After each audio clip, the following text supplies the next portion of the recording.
ओम श्री गुरुदेव दत्त. श्री स्वामी समर्थ. नमस्कार मित्रांनो, आपण बघत आहोत नवनाथ कथासार अध्याय 22. गोरक्षनाथ मच्छिंद्रनाथास घेऊन गेल्यानंतर मौनाकिनी शोकसागरात बुडून गेली असता तेथे उपरीक्ष वसू प्राप्त झाले. त्यांनी तिला घरी घेऊन तिला बोध केला आणि तिचा भ्रम हा दूर केला. त्या समयी ते म्हणाले, या जगात जे सर्व दिसते ते अशाश्वत व नाशवंत आहे, म्हणून शोक करण्याने काही एक कारण नाही. तू जेथून पदच्युत झाली होतीस त्या स्वर्गातील सिंहलद्वीपी आता तू चल. 12 वर्षांनंतर मी तुला मच्छिंद्रनाथास पुन्हा भेटवीन. गोरक्षनाथ व मीननाथ हेही सोबत राहतील. आता हा योग कोणत्या कारणाने घडून येईल म्हणून तुला संशय असेल तर ते सांगतो. सिंहलद्वीपास इंद्र मोठा यज्ञ करेल. त्यावेळेस तेथे विष्णू, ब्रह्मदेव, शंकर आदी करून श्रेष्ठ देवगण देखील येतील. नवनाथही येतील. आता शोकाचा त्याग करून विमानरूढ होऊन सिंहलद्वीपात तू चल. तेव्हा ती म्हणाली, इंद्र यज्ञ करो अगर ना करो, पण मच्छिंद्रनाथांची भेट करण्याचे आपण मला वचन द्यावे, म्हणजे माझा जीव स्वस्थ होईल. हे ऐकून मच्छिंद्रनाथांची भेट करून देण्याबद्दल वचन दिले. मग त्यांच्या आज्ञेने मौनाकिनी दौधामा नावाच्या आपल्या दासीस राज्यावर बसून आपण स्वर्गी जाण्यास निघालो. मौनाकिनीच्या जाण्याचे सर्व स्त्रियांना परम दुःख झाले. तरी जाताना तिने सर्वांची समजूत घातली व दौभामय नीतीने राज्य चालवून सर्वांना सुख देण्यासाठी चांगला उपदेश देखील केला. नंतर मौनाकिनीने विमानात बसून सिंहलद्वीपास पोचवल्यावर उपरीक्ष वसू आपल्या स्थानी गेले.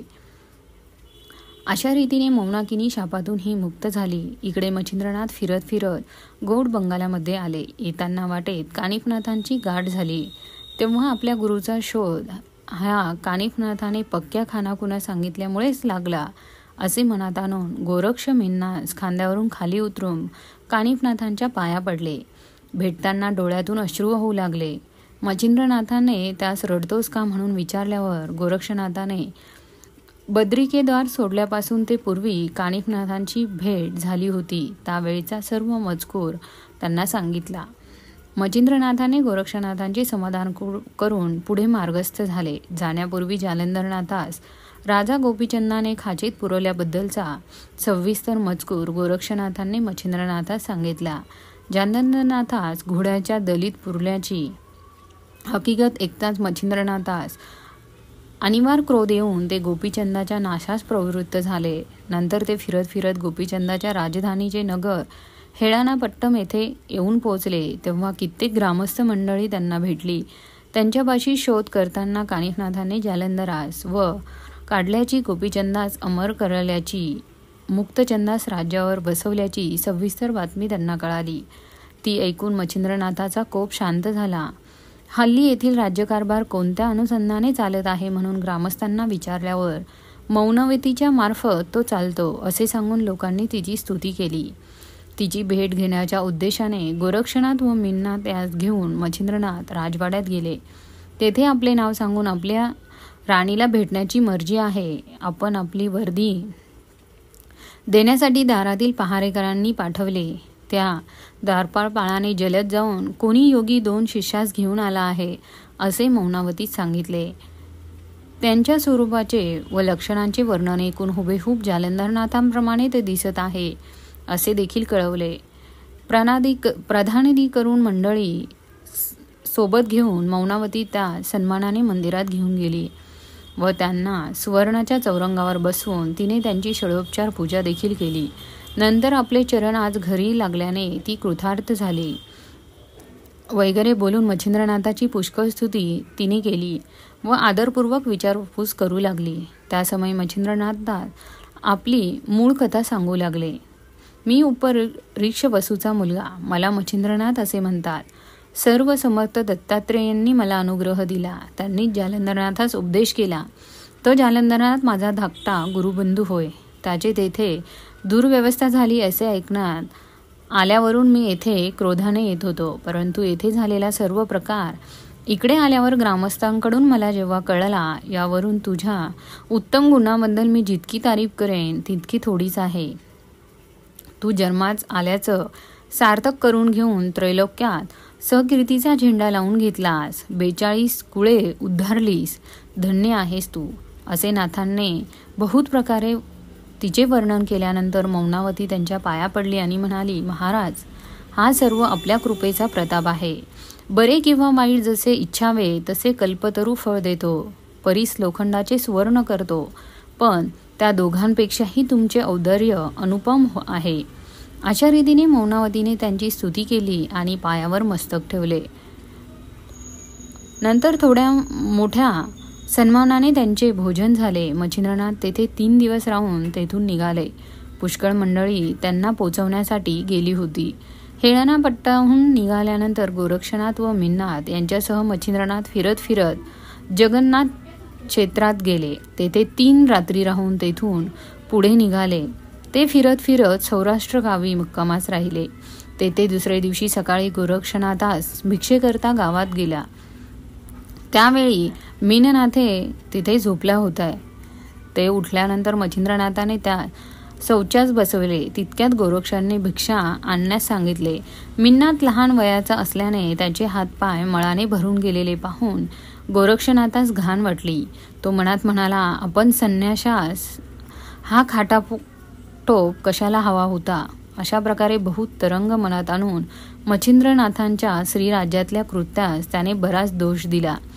त्या रागाच्या आवेशात गोरक्षनाथ मिन्नाथास घेऊन नदीवर गेला व तेथे एका खडकावर त्यास आपटून त्याचा प्राण घेतला.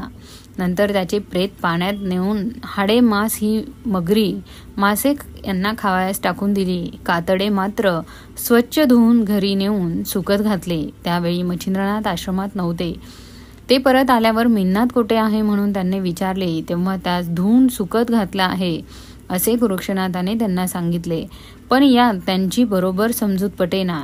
ते पुन्हा पुन्हा मिन्नाथ कोठे आहे, मला दिसत नाही असे बोलत. नंतर बाहेर नेऊन वाळत घातलेले मीननाथाचे कातडे गोरक्षनाथांनी दाखवले. तेव्हा मुलाची ही अवस्था पाहून मच्छिंद्रनाथांचे धाडकन जमिनीवर अंग टाकले. ते गडबडा लोळू लागले. परोपरीने विलाप करू लागले. कपाळ फोडून घेऊ लागले. तसेच एकीकडे रडत असता त्यांच्या एक एक गुणांचे वर्णन करत होते. मीननाथासाठी मच्छिंद्रनाथ शोक करीत आहे असे पाहून गोरक्षनाथ गुरुजवळ जाऊन म्हणाले, गुरुराज, तुम्ही असे अज्ञानात का शिरता. तुम्ही कोण, मुलगा कोणाचा आणि असे रडता हे काय. विचार करून पाहता मेला आहे कोण. नाशिवंताचा नाश झाला. शाश्वतास मरण नाही. तुमचा मीननाथ कदापि मरणार नाही. स्रास्राने, अग्नीने, वाऱ्याने, पाण्याने किंवा कोणत्याही प्रकाराने त्याचा नाश होणार नाही, कारण तो शाश्वत आहे. अशा प्रकारे बोलून गोरक्षनाथ त्याचे सांत्वन करू लागले. परंतु ममतेमुळे मच्छिंद्रनाथास रडू आवरेना व विवेक देखील आवरेना. गोरक्षनाथाने संजीवनी मंत्राचा प्रयोग सिद्ध करून भस्माची चिमटी मीननाथांच्या कातड्यावर टाकतात तो उठून उभा राहिला. त्याने उठताच मच्छिंद्रनाथांच्या गळ्यात मिठी मारली. त्याने त्यांना पोटाशी धरले, त्यांचे मुके घेतले व त्याच्याशी लढीवाळपणे ते बोलू लागले. आनंदाने ते त्या दिवशी तेथेच राहिले. दुसरी दिवशी ते पुन्हा मार्गस्थ झाल्यावर गोरक्षनाथांनी मच्छिंद्रनाथांजवळ गोष्ट काढली की तुमची शक्ती अशी आहे की निर्जीवास सजीव करून सहस्रवधी मीननाथ एका क्षणात तुम्ही निर्माण कराल. असे असतात रुदन करण्याचे कारण कोणते ते मला कळवावे. तुमचे हे वर्तन पाहून मला आश्चर्य वाटले. असे गोरक्षनाथांचे भाषण ऐकून मच्छिंद्रनाथ म्हणाले की त्यास तू कोणत्या हेतुस्तव मारलेस ते कारण तू मला सांग. तेव्हा तो म्हणाला, तुमचा लोभ पाहण्यासाठी. तुम्ही विरक्त म्हणविता आणि मीननाथावर इतकी माया ममता धरता, म्हणून तो तुमचा भाव कितपत खरा आहे हे पाहण्यासाठीच मी मीननाथास मारले. पण तुम्ही सुज्ञ असून रडू लागलात, हे कसे काय ते सांगावे. तेव्हा मच्छिंद्रनाथ म्हणाले, तृष्णा इत्यादींचा तुझ्या अंगी कितपत वास आहे हे पाहण्यासाठीच मी मुद्दाम हे कौतुक करून दाखवले. तसेच ज्ञान, अज्ञान, शाश्वत, अशाश्वत हे तुला कळले आहे की नाही याचा मला संशय होता. तो मी या योग्याने फेडून घेतला. ते भाषण ऐकून आपल्याला प्रसादाचाच हा सर्व प्रताप असे गोरक्षनाथाने मच्छिंद्रनाथास सांगून त्यांच्या पायावर मस्तक ठेवले.